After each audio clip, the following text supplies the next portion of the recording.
French investigators are trying to establish whether the Paris terrorists were part of a larger terror cell. They are also exploring whether they had links to the world's biggest terrorist groups. CCTV's Kate Parkinson looks back at how the attacks unfolded and the complex web investigators are now trying to untangle.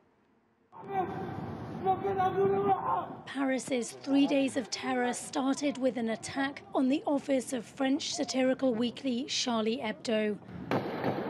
This amateur video shows two masked gunmen, later identified as Sharif and Saeed Kouachi, shortly after they unleashed a hail of bullets during the morning editorial meeting.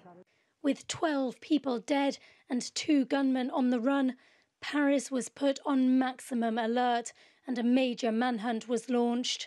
The next morning there was another shooting. A policewoman was killed in the southern Paris suburb of Montrouge. Authorities later confirmed the gunman Mehdi Koulibaly was linked to the Kouachi brothers.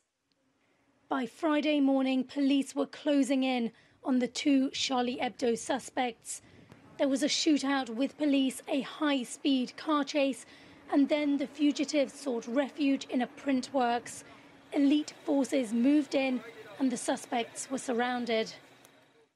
As the tense standoff continued in de Matin-en-Goual, fresh terror descended on eastern Paris. With a hail of gunfire, Mehdi Koulibaly stormed a Jewish supermarket, killing 4 shoppers and taking others hostage. He threatened to kill them all unless the Kouachi brothers were allowed to go free. Both sieges came to an end almost simultaneously. Just before 5 p.m. local time, there were explosions and gunfire in de Matin-en-Goual. The 2 brothers, who had told local media they would die martyrs' deaths, emerged from the building firing at police. Both were killed. Moments later, explosions were heard at the Paris supermarket as elite forces stormed the building, killing Koulibaly and freeing the hostages. France's 3 days of terror was over. The terrorists had killed 17 people. As investigators tracked links between the attacks, they uncovered a complex network of accomplices.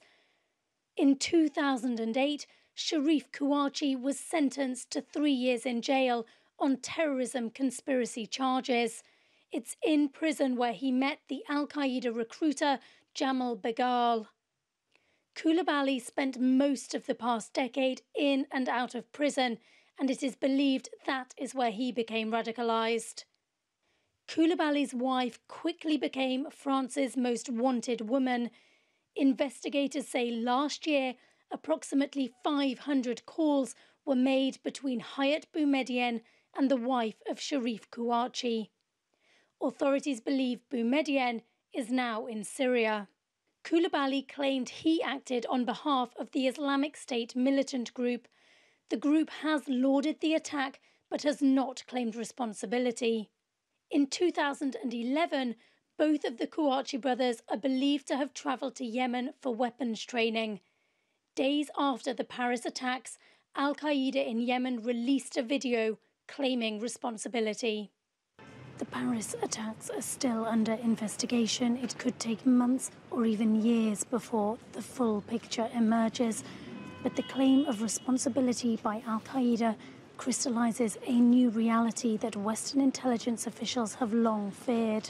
That the jihadist threat is much bigger, much wider, and far more complex than it has been in a long time, and that more mass casualty attacks could follow. Kate Parkinson, CCTV, Paris.